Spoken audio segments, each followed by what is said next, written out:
The Irish Mafia has an interesting history, full of both success and failure.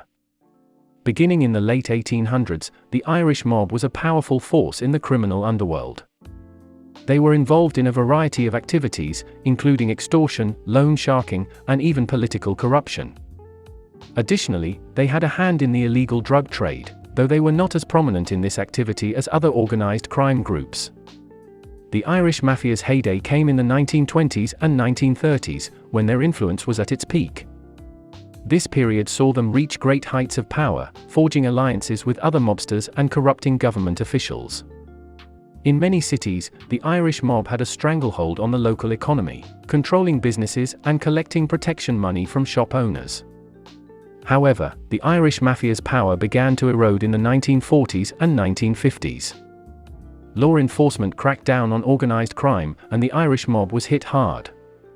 Many of the top leaders were arrested, and their grip on the underworld loosened. Furthermore, the introduction of modern law enforcement techniques such as wiretapping, surveillance, and informants made it difficult for the Irish mob to operate with impunity. Despite this setback, the Irish Mafia remained active in some areas well into the 1960s. However, by the 1970s, their power had been greatly diminished. With the rise of other organized crime groups such as the Italian Mafia and Colombian drug cartels, the Irish Mafia lost its foothold in the underworld. Eventually, the group faded away, unable to compete with the newer, more powerful criminal organizations. The Irish Mafia had a major presence in Boston, Massachusetts throughout the 20th century. During the 1920s and 1930s, the Irish mob was one of the most powerful organized crime groups in the city. Led by notorious mob boss James "Buddy" McLean, the Irish mob controlled much of the underworld in Boston, including the rackets, gambling, loan sharking, and prostitution. McLean, who was born in Boston in 1897, rose to become one of the most powerful figures in the Irish Mafia. He began his criminal career as a street thug and eventually rose through the ranks to become the leader of the Irish mob in the city.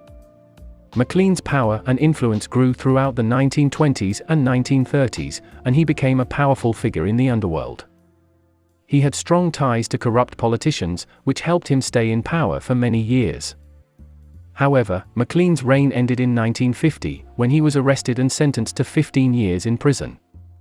After his release from prison, McLean faded into obscurity and died in 1965. His legacy lives on in the public consciousness, however, as he remains one of the most famous Irish mobsters of all time. They also had strong ties to corrupt politicians, allowing them to stay in power for many years. The Irish Mafia's reign of terror ended in the 1950s, when law enforcement began cracking down on organized crime. The Irish mob continued to exist in Boston for some time after this, but their power and influence had greatly diminished. The Irish Mafia is a shadow of its former self. With the rise of other organized crime groups such as the Italian Mafia and Colombian drug cartels, the Irish mob has been pushed to the sidelines. However, they still have a presence in certain parts of Boston, and their legacy remains ingrained in the public consciousness.